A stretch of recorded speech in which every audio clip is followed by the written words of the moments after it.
are Cairo Mafia, opposite ends of the world. He's in Florida. I'm on the Amalfi Coast, but we do this anyway. Yeah. When in reality, I'm in Newport Beach. He's in Italy. Best eggplant parmesan. We were talking about it last call with Paul Reed, Dr. Paul Reed, and Yep. I was thinking about that afterwards, and I think I talked about it, but Carmine's, because you would always have your event in Chicago, and then we would always go to Carmine's after, and that is my best. That is, I do my cooking show, and I'm definitely going to make it because they slice it really thin, so you got like 15 slices of the eggplant, and yeah, so I don't know that we were talking about like desserts, but I was like, you know what? That's probably one of my favorite. That is my favorite eggplant parm for sure. So, Oh my God, man. Other than your mamas. But and the cool thing, first of all, let's get this straight. Why did we have a seminar in Chicago? So we can eat at Carmine's. right, exactly. That's why it's in Chicago. Exactly. Cigar. We had the event, then we all went out to dinner, and then it was All Neil and Italians. yeah, and Zeno and oh God, There was who was Pampa, the other one? Zano, Capra, Yeah. Borio, Di Domenico. I don't know who else did Yes, we have. yes. And I was with Pampa and his wife at Carmine's. Everybody left, and I hit a big fatty, and I'm sitting outside with a stogie, and Dan and his wife were with me, and we ended up having. They never had the dark sambuca, so I said, "Hey, let's all have a shot at dark sambuca." So we had that on the rocks, sitting out there smoking a stogie. It was good. So That is so good, man. yeah, I mean, when I was a kid, we used to have wine with dinner, and then the kids drank Sambuca for dessert. yes, I mean, we had it. yes, My grandfather was a baker, so I mean, that's what you had like 7 courses of fresh baked Italian desserts. yes, yes. Yeah, And we but would we put always it on had Sambuca, gelato. man. Yes, yes. Put it on Yeah. ice cream, and yeah, I mean, we'd put that stuff on everything. One of the things I love, uh, before we get into the retention stuff, is I love out here they make what they call it. It's called a figgy miglia, or they also call it a vina cotta. Vina means vino like wine, cotta means cooked, but it's not always grape. It can be other things. And one of the things I love, so it's really a figgy cotta. So it's a cooked fig. They make like a maple syrup out of it. So you take the figs, you boil them, and then you strain them. And then whatever you got left, you boil that down. Not to get it real thick like a honey, but more like maple syrup.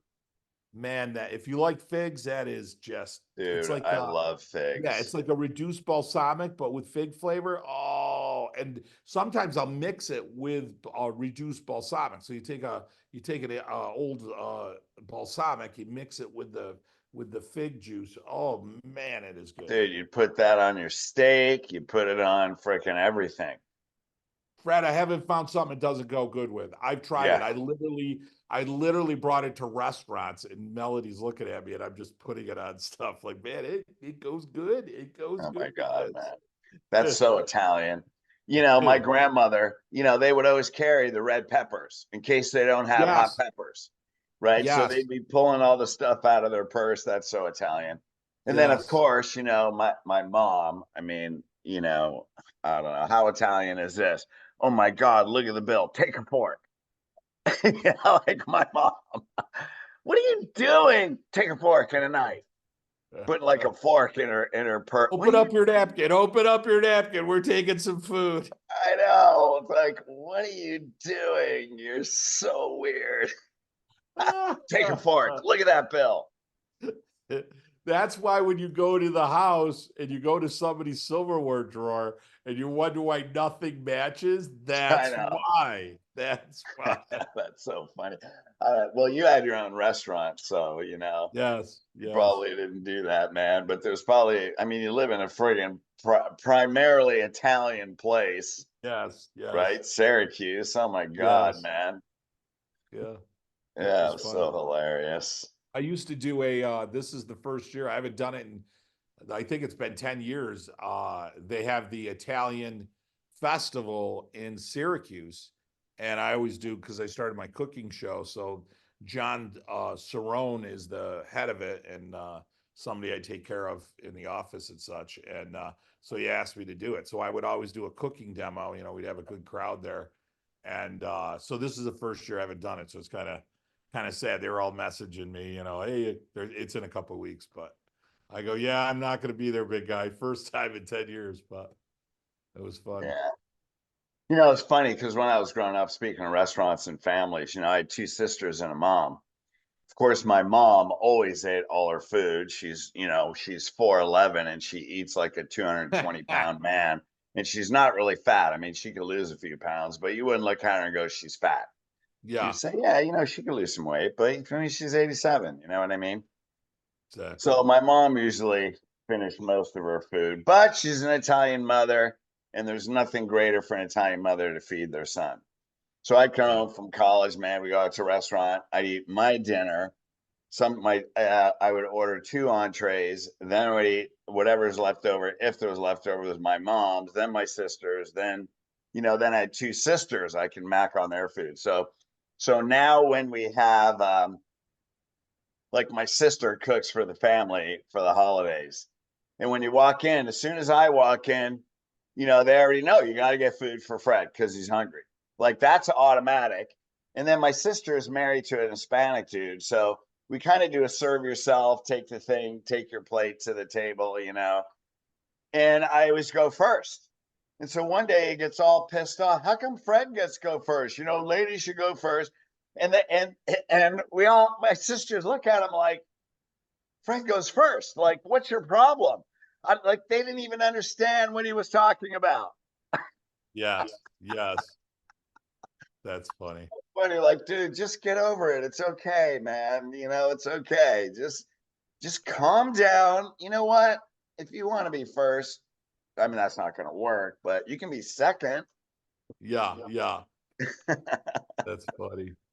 I know, it's so hilarious. Good memories, man. Good memories. One of my favorite lines there from Sebastian. There's so many, the comedian there, Maniscalco, but he said that they didn't do their parents didn't sign the permission slip to do the field trip. Yeah, And he said, so there was three of us in there because the parents couldn't read it. And it was like Sebastian, and then it was like Nico, the yeah, Greek guy, and then some Spanish guy, Juan. It was like it's Juan, Nico, and Sebastian. They can't go. They had to sit in the lunchroom because their parents didn't know how to fill it out. yeah. Oh man, that's hilarious. Oh, there was a little bit of that in my life for sure. No Yeah, doubt. there was. Plus, they just don't want to sign anything, even if they can read it, man. They're not. Exactly. I mean, not to be commit. No, no, no, no. That's Exactly. dangerous. Exactly. My mother would default to my father. I'm not signing it. My dad's working 90 hours a week. So he's like, well, Yeah, what's this? Everything was, what's this? I ain't signing that. What the hell's this? What do you got? Why are you going to school? Why are they taking you here? Like, it was just, oh my God. It was hysterical. I oh, got it's in so school funny. suspension once and then I got suspended where I had to come home and which of course I had to work, but I remember my father saying, I don't understand. He says, you get in trouble, you screw up, you embarrass me, embarrass your family, the name now, it's going to be posted in school. He says, and then they give you a day off. Why do they give you a day off? Why don't they make you do something? Why do they give you a day off? I don't understand. Don't think you're getting a day off. He says, you're coming to work with me. I'm like, Dad, please. I never in a million years would imagine that I'm getting a day off. Yeah, exactly. Yeah, trust me. I even got up early. Exactly. Trust me, I'd much rather be in school than scrubbing floors and cleaning the cooler down at the restaurant. Yeah, exactly. You got the worst job ever. Oh, I know. That is punishment. That they probably knew that already, which is why oh they yeah. suspended you. Oh Oh yeah. yeah. He's gonna work in the restaurant. He'll never screw up in school again. Dean, Dean Wild used to start it off. Listen, Joe, your son's a good kid. My dad's name was Joe. Hey, your son's a good kid, Joe, but he's fun loving. Your son's fun loving. He likes to he Yeah, likes to get in. He gets into good trouble, not bad trouble. He used to say. yeah. Because he knows he's gonna go home and kick your ass. Yeah, exactly. Yeah, Oh that's God, funny. hysterical. Fun I know, days. man. What happened to we were never home. Well, we talked about this because if you're in the house, you get put to work. Two Correct. words you never said to your parents: I'm bored. Yeah. Yeah. You Yeah. never, no way, man. What It happened is a in those different world. days? Yeah. It is a different world, and it is a different um it's a different way, to interact with people. You see these children, their anxiety and you talk about triggered, they're triggered because it's kind of like taking somebody and putting them in one of those sensory desensitizing rooms, where you're in one of those rooms and you're in that room for, let's say, a month, then you come out, like sound and smells and light you'd be oversensitized, and that's what's happening to our kids. They're not interacting with people, so they don't know. Just social communication is triggering. They say words are violence, and you just look at it. It really is sad. I mean, obviously not everybody, but there's a whole bunch of that going on. It really is. Like, they're not going outside. They're not playing. You're not interacting with kids. You're on your stupid phone all day Yeah, if you long. don't have a kid that's in sports, Yeah. then she's, there's way too many ways to get in trouble, right? Yeah. And So, Fred, you're a coach, I'm a coach. One of and you know this, obviously I'm not telling you something that you don't know, but it's great to work with doctors that were played sports athletes. because they're coachable. I never walked on the field thinking I knew everything. I didn't walk on the field so sensitive that you couldn't tell me, hey, Boreal, listen, when he runs that fucking route and he's coming around the outside, you got to pinch him off. You got to cut that part of the field off. I mean, you keep stepping in, he's getting around the outside of you. Look at it on the film, or get over here. Let me grab you. I can remember him grabbing me and shoving me over here, and run the play 1,000 times until you get it right, to break a habit or whatever. And that's how you get great in practice.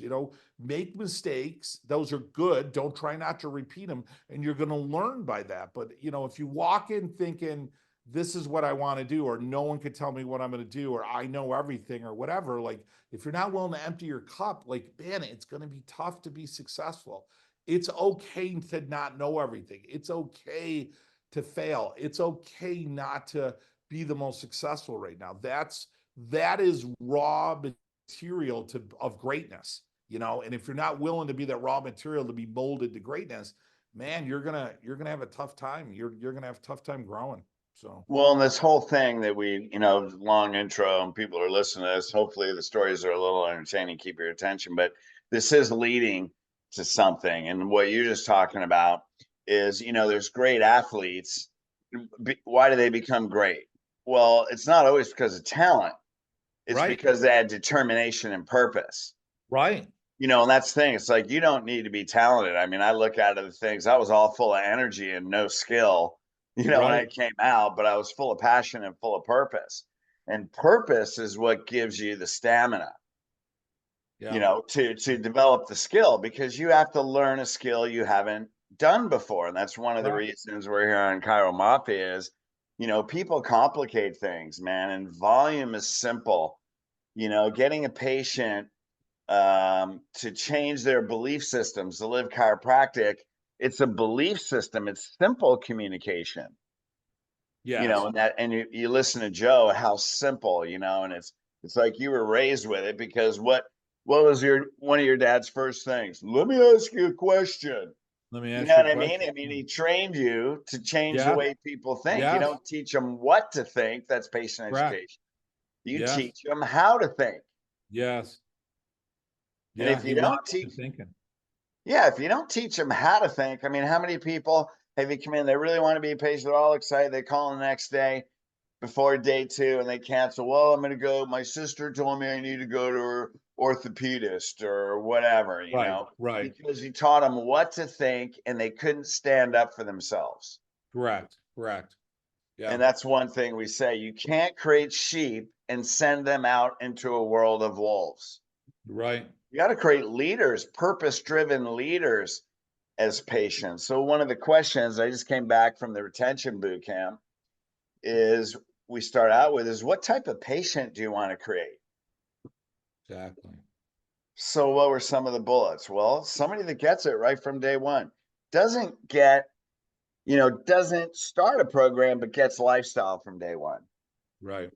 Someone that has a purpose that wants to bring in their family. Someone that doesn't just want to bring in their family, they want to bring in their whole family tree. Right. And the difference between a culture, an organization of people that have the same beliefs, that's like religion. You can say if you're a Christian, you believe in Jesus, right? You have a belief system about Jesus. Everybody that's Christian has the same belief system, right? Then you give a person purpose in that belief system. Then you have a movement. A movement is a group, an organization of people that have the same belief system that see a problem in the world that want to create social change. Now, when you create a patient that not only gets it, brings in their family, wants to live this chiropractic lifestyle, but sees that there's a problem in the whole family tree. In other words, what's their purpose? And this comes from you. You want to change the generational pattern. You want to change the generational pattern. When you want to do that, and you know this, Joe, when you're growing a practice, you can't grow a practice one at a time. Right. Because you have a natural attrition. Just even if they stay, they go from 3 times a week to once a week. Correct. Not to mention, you look at your retention, people drop off, all that. So if you want to grow, you got to get them 10 at a time. Exactly. And there's an easy strategy that's right in front of you all day long. And you can do it right on day one. Yeah.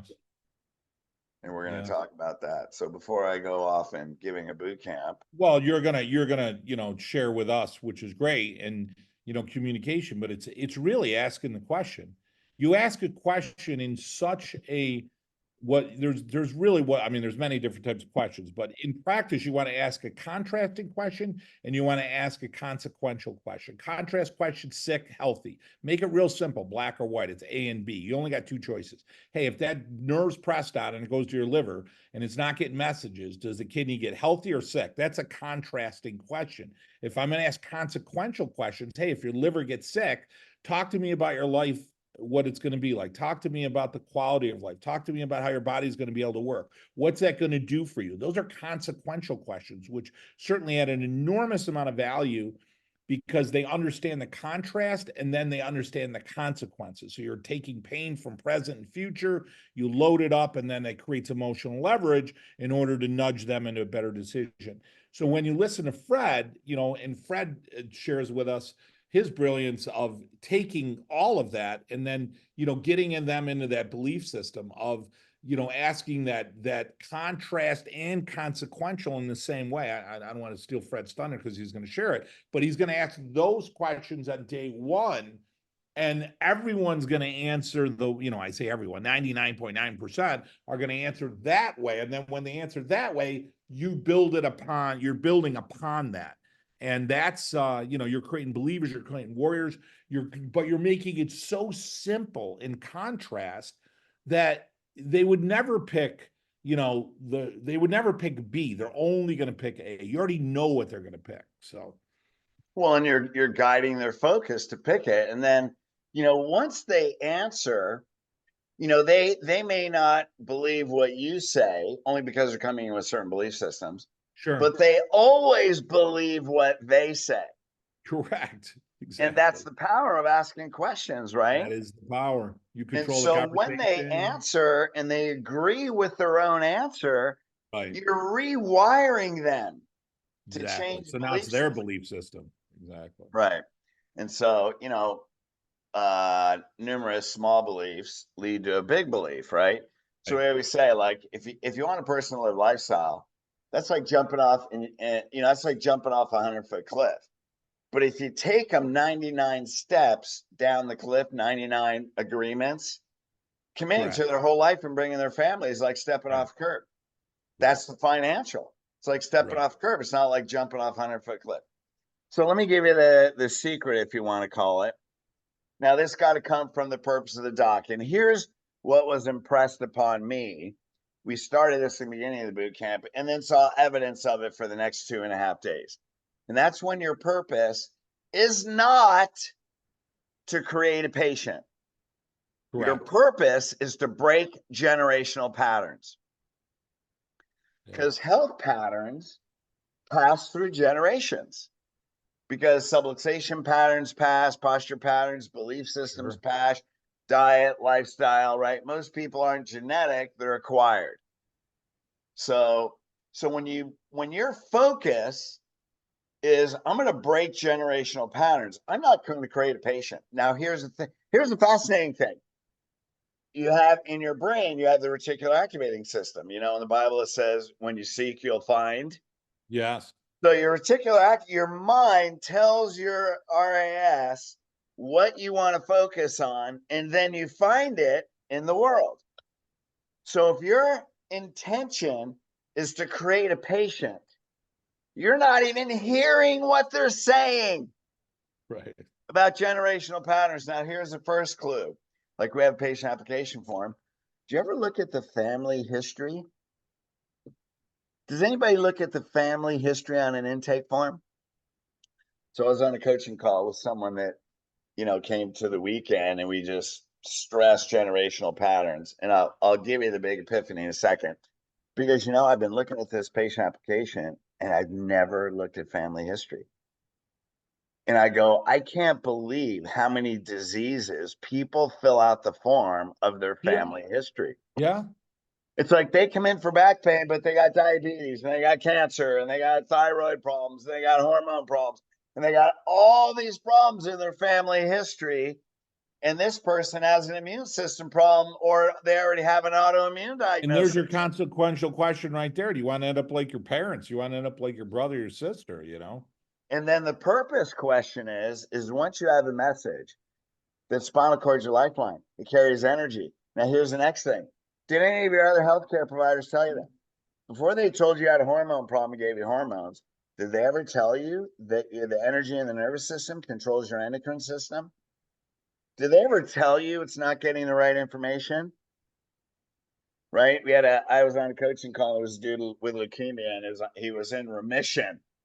First question, let me ask you a question. Does remission and cure mean the same thing? Right.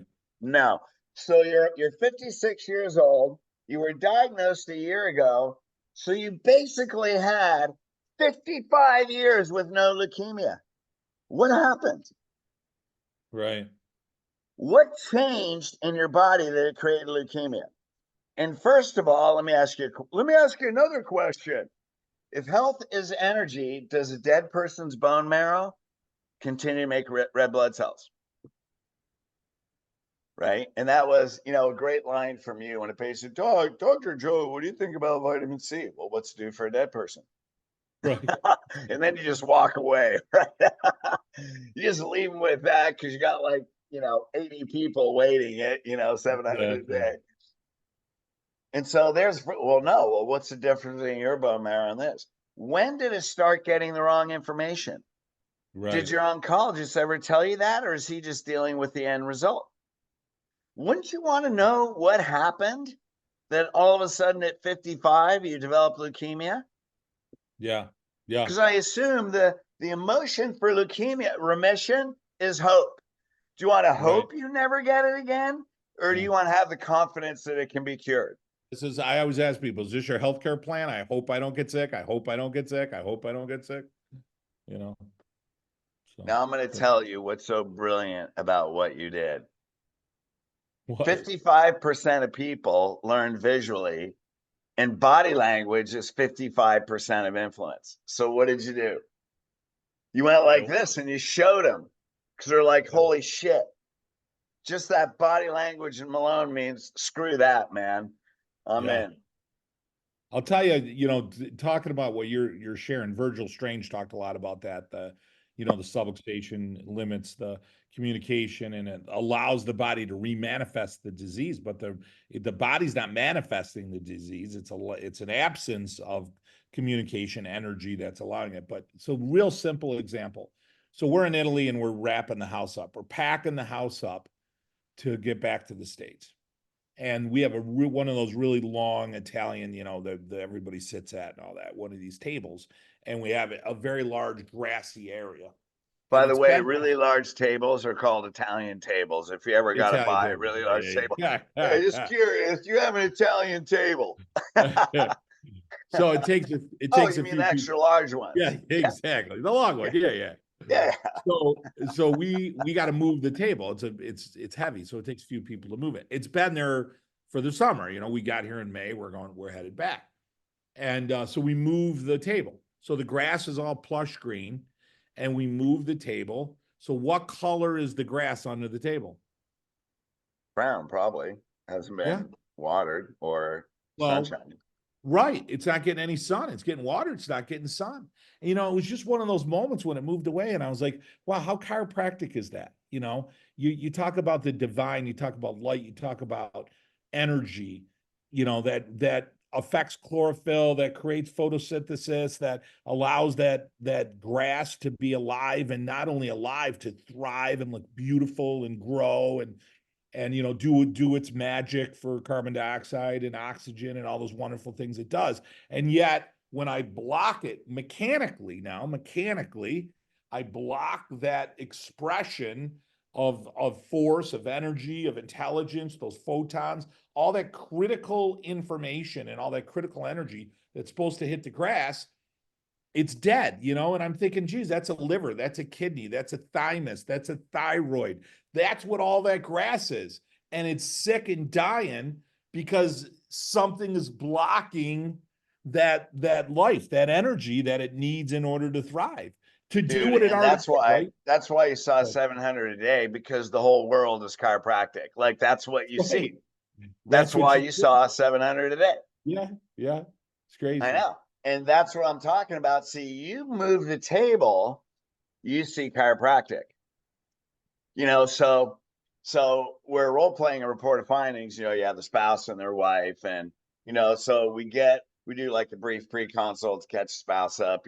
So at least they understand health is energy. So now they understand lifestyle when we go through the X-rays and for themselves and their family. And so I go, so you understand health is energy and it leads to disease. And she makes this face like her face just distorted Yeah. that fast. Now, to Yes. me, and you do this because you watch people, you're listening. You Yes. actually listen because people Yes. will tell you, they will tell you. Now, patient education is you have to learn this, you have to learn this, you have to learn this. When in reality, the patient will guide you how to get Absolutely. them in a lifestyle. So Yes. she made a Yes. face immediately. I felt it. I go, you're sick. And she goes, she said this unsolicited. We have a pattern in my family that people die young. We've had multiple people die before the age of 65. Here's what it says. We have diabetes, obesity, hormone problems, autoimmune disease. Now, what would most people who are focusing on a patient say? They would say, well, do you not want to end up like your family? Right. Now you got a patient. Great. It's the spouse. So, because I think generations, I'm thinking 10 people, not one. First question is, does your family live in this area? Yes. Yeah. Your mom, your dad, cousins, brothers, sisters, And nieces, who's taking nephews. care of them? Who's nurturing them? Who's their chiropractor? Yes, they Yeah. do. Exactly. So then I say, do you feel that you have a purpose from what you learned in the last 3 minutes, that For you have the sure. power to break this generational Yeah, pattern in absolutely. Love all it. of your family? She says, definitely. I got 10 referrals from the spouse who's not Exactly. even the patient. Why? Because we're thinking 10 at a time. We're thinking Yes. generations. We're Yes. thinking not a patient. Now, how did I do that? Because my reticular activating system isn't only focused on Exactly. one person. We see 10 people behind them Yes. or We 20. were talking about that story with Paul last week with the the guy that sent the shoe company to India, Oh, and yeah, that yeah. really is it. Like, no one's wearing shoes, so no one's seeing a chiropractor. Like, so the fact that they don't, let's say, believe in it, or whatever their your vibe is, I get it. I don't know that if you went back 100 years ago and you grabbed one of these cell phones, you grabbed one of these things and you said, hey, listen, you could talk. If you have two of these, you could take one and your friend over there and you guys could talk to each other and then walkie talkie, whatever, and they would look at you like you're freaking crazy. Or 200 years ago, right? They'd look at you like you're freaking crazy, like you're nuts. Like, what are you talking about? It's impossible. They wouldn't believe you. Now you know, and you believe, you've experienced it. Like, well, I know that if you got the walkie talkie and I got the walkie talkie, I could talk to my buddy in the walkie talkie. I could talk to him, and so it. So how far are you going to go? How are you going to communicate? What examples, what questions would you go in order for them to understand that you got this walkie-talkie that can communicate with somebody? And in my view is everybody that walks in is that person. Everybody that walks in has not heard it. It doesn't make it not real. Everyone that walks in doesn't believe it. It doesn't mean that it's not truth. Everyone that walks in has never used it. It doesn't mean that it's not vital and life-changing and they need, it's a requirement for their health. So I just look at everybody walking in going, okay, my job is to get them, the most important adjustment is above Atlas, in order to get them and lead them to the understanding that not only, like you're saying, not only do they need care, their family needs care. Who do you love and care about that that needs to be in here? Let's make somebody's life different. Like, it's a great question to ask people. Like, don't go, well, geez, we're doing I mean, I'm not trying to knock our listeners, but most docs are taught, well, we're doing a referral, we're doing a program, here's this. I'm not saying never say that, but what happens if you go up to somebody, hey, Fred, listen, you've been in here a while. And I want to tell you, the changes I've seen in your health have been unbelievable, right? And you're going to say, yeah, and you're going to give me some positive direction. I'm saying, Fred, let me ask you this. Who do you love? Who do you care about? Who in your life do you want to have some effort to make a difference in their life? Who do you love that needs to be in here? Tell me what we can do together. How can we get them in? How can we get your wife in? How can we get your kids in? Tell me what, like, that's how you ask for a referral. That's how you get family members in. That's how you get coworkers in. That's how you get the cousins and the second cousins in. And how often do you do it? Do you do it on Wednesday at 3? No, I do it all fucking day long. It's like all day long. What do you mean, how often do I do it? You do it all day. Until you have 90% bringing their family. And it is Right? possible. So how do you wire them like that?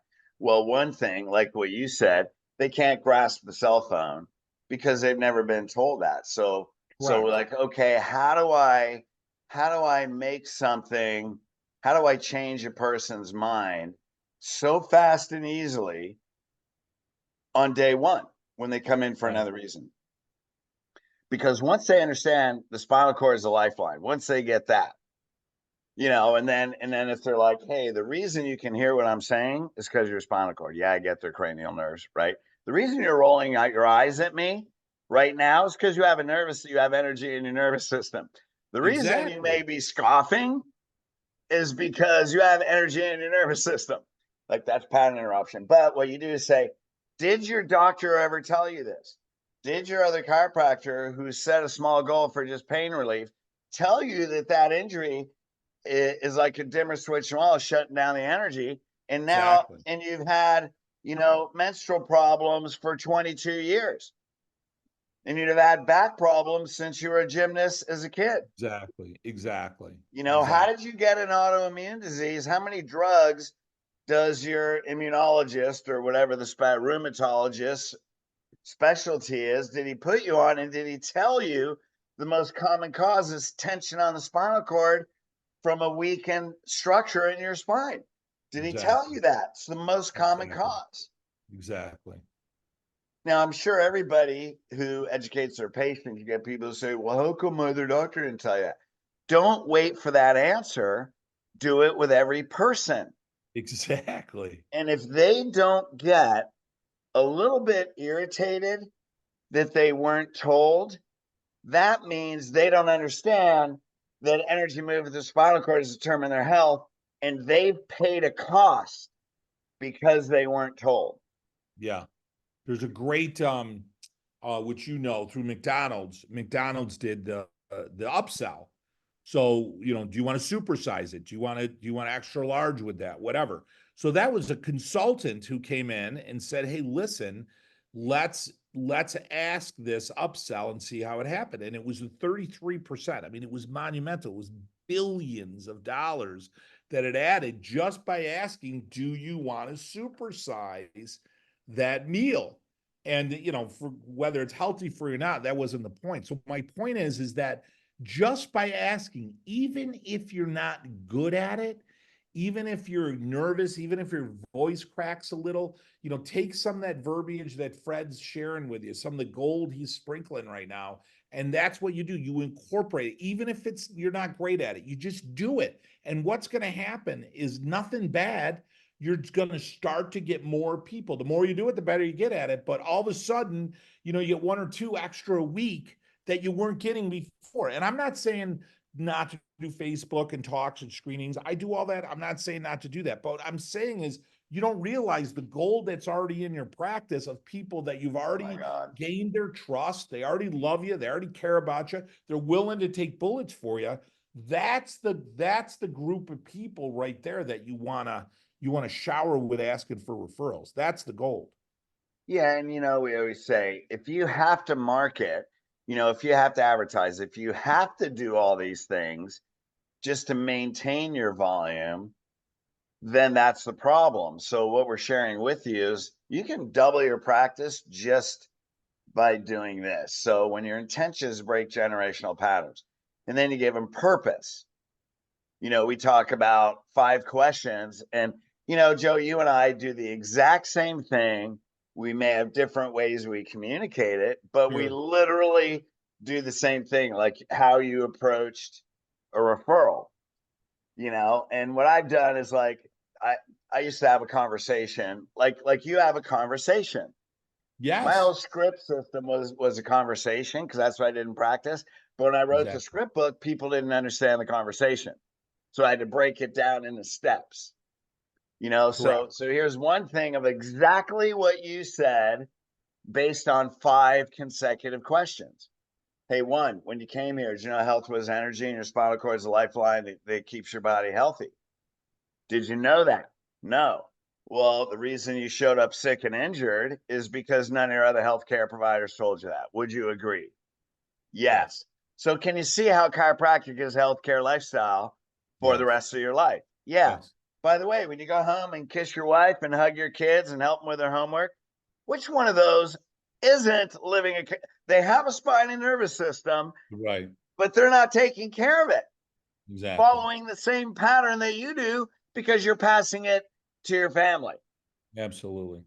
Yeah. And they'll go, well, none of them. And here's what you do. You don't say, well, when are we going to bring your family in? Because what are they going to think?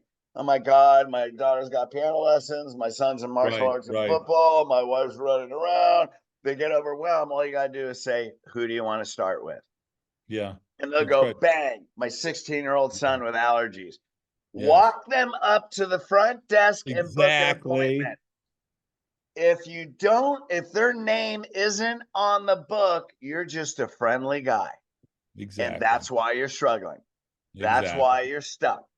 Book an appointment. If their name isn't in the book, it doesn't matter, meaning it is Exactly. not matter in the universe. Correct. Correct. We You add know, one thing. We give them an envelope with their paperwork. So when you walk up front, Fred, here's your stuff. Here's your paperwork. There's a QR code on there if you want to do it online. If not, you can fill this out. Boom. I write their name on it.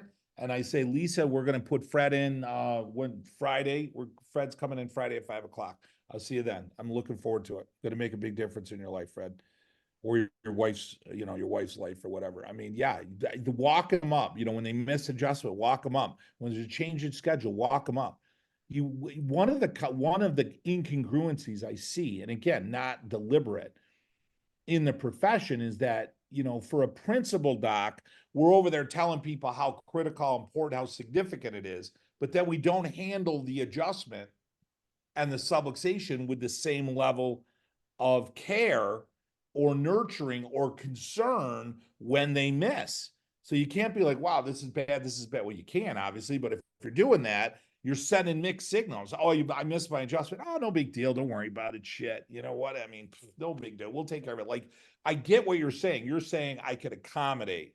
But we say don't accommodate, educate. Our attitude is, listen, Fred, I appreciate that. I see you weren't able to make it, but that concerns me because anytime you miss, you're going to lose healing, correction, your body's ability to heal. So let's talk about that. Is there an issue in your schedule? Let's walk you up front. Let's figure that out. Let's have that conversation, because if you're not having that conversation, and there's obviously more that we teach to that, but if you're not having that conversation appropriately, then you're not going to have retention, side doors, back door, and I know you're a master at that, and you're a master at teaching it. You just got off of a 3-day boot camp, but that's one of 1,000 things to master. But if you're not handling it with concern, then they're not going to handle it with concern. I was watching Emeril Lagasse, and he's a cook on the cooking channel, and it was so interesting. I was sharing this with one of our boot camps, but I said, when you watch Emeril and you watch him on TV, I mean, he's not on anymore, but when you watch him, and he says he grabs a tenderloin, and he says, we're going to take that tenderloin, we're going to cut that tenderloin, and he takes it. When you watch him take the meat, he doesn't just whip it and throw it. You could see there's love, there's respect, there's appreciation for what that is and what he's going to do. And then he takes his knife, and he hits a blade on it, and then he leans in, and you could tell he's thinking about cutting it. Think about Michelangelo with a chisel, he's thinking about what he's doing. He's an Can you artist. imagine if you take what you do with that level of care? They're going to look at you and go, damn, this guy, this is serious. This is significant. This is something. But if you're in there hey, Fred, come here. Hey, did you see the game this weekend?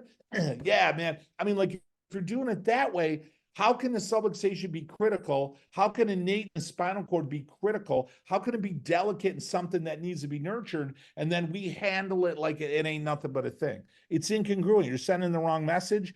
They're not going to stay with you long term because you don't put out the message that you respect and love your craft. Well, and there's people that stay with you long term. Go, well, people have been coming for 20 years. Everybody's got that, right? But here's the problem: have they been bringing their family for 20 years? Correct. They use a medical doctor. Exactly. And that's the thing. We go through 7 belief systems. 6 of them are why people quit, and the 7th one is it's lifestyle for their family, their whole family tree, and they want to create social change. So they have the purpose to talk to everybody they know because they deserve chiropractic. Yes. So that's the 7th. But you can have people that may even come to you for healthcare. They get it. Their asthma's gone. They come there, get adjusted, but coming once a week for 20 years. But it's healthcare for myself.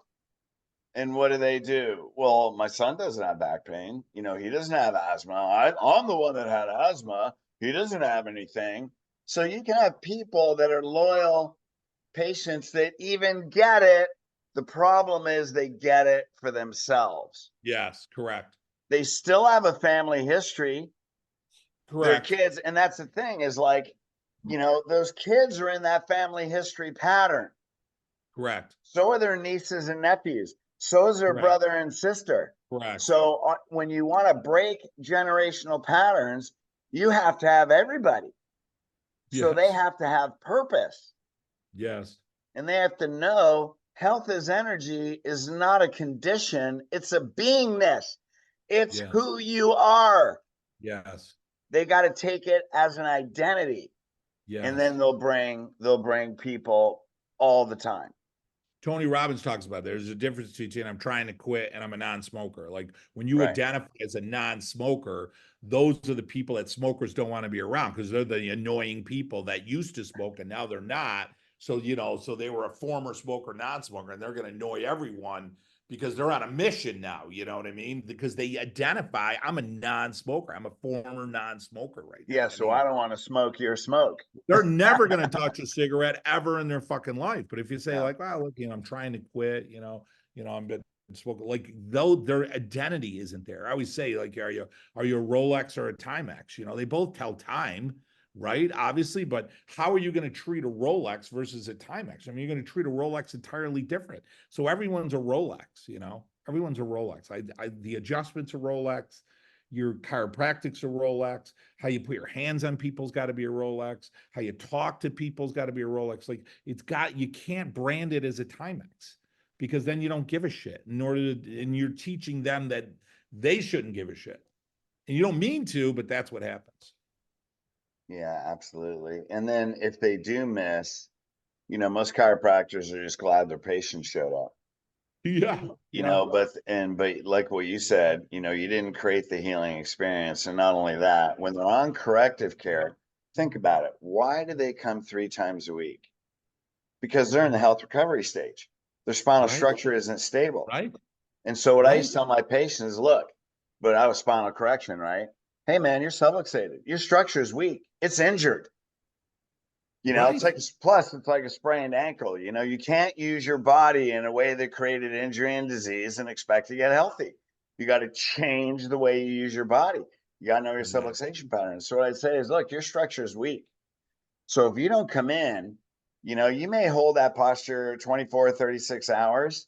That's why you come every day.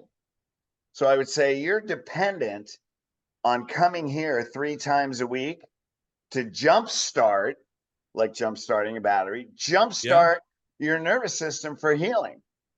And so when you do an exam and you look at, wow, your asthma is 60% better, allergies are almost gone. Obviously, the pain's easy. We don't focus on that.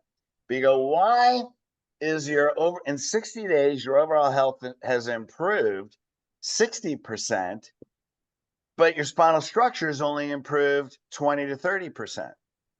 Yes. Why is that? Because we're jump starting we're jump starting the energy in your nervous system 3 times a week.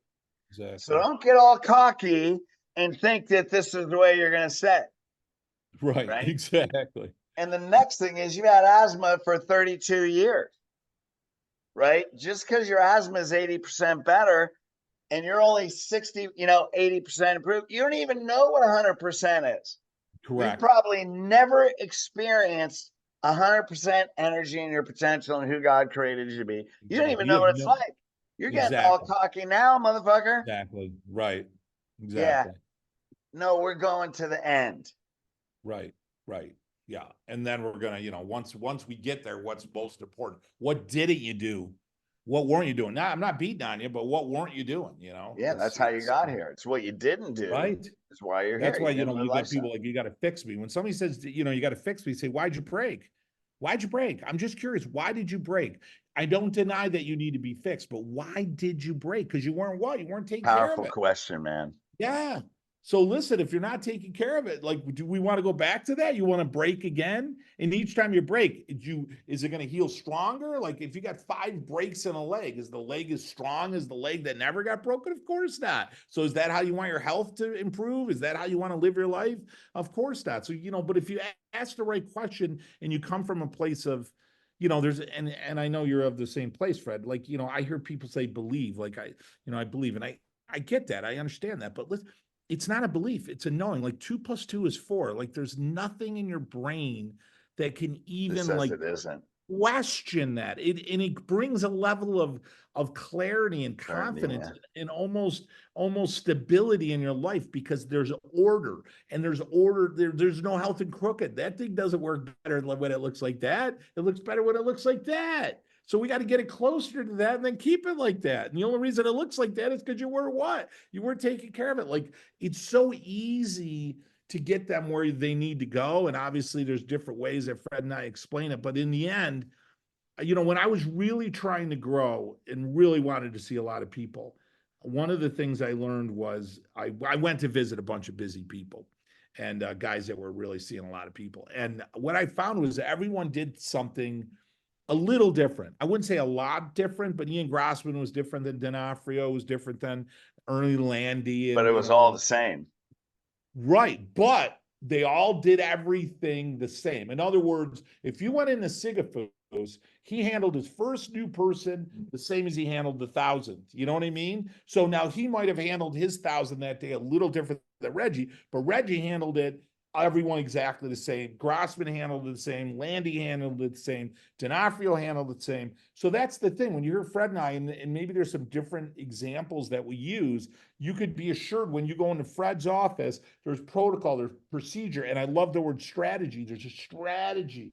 When you go into Borio's office, same exact thing. So everyone's handled the same. There's consistency. And the other benefit is, if Fred's having a challenge in his practice, He's not like, geez, I wonder what's going on. Like he can narrow it down in a matter of minutes. He can go, well, listen, Seconds.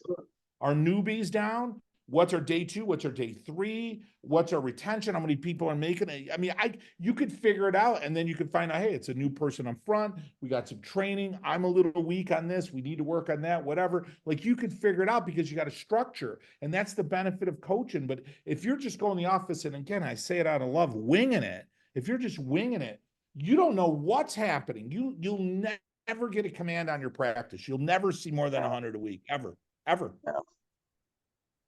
Well, and we That's in got to 5 days. That's in 5 days. You were hitting it 3 days. I'm hitting it 3 days. So, what are you going to bring? Fred's going to bring you, I'm going to bring you 3 days a week.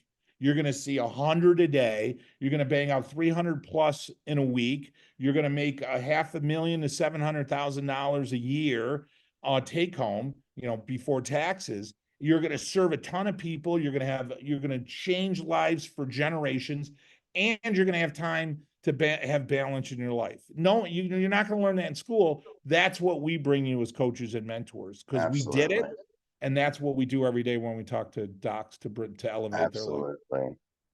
Yeah, so we're doing a day 1, day 2 boot camp. So some of the things I taught you, we're going to show you how to create lifestyle patients, create lifestyle PVA, and how to break generational patterns right from day 1.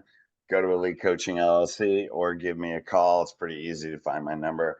Joe, I know you have events coming up. Yeah, we got Fort Lauderdale. We're going to be November 8th and 9th. We call it to Practice Mastery.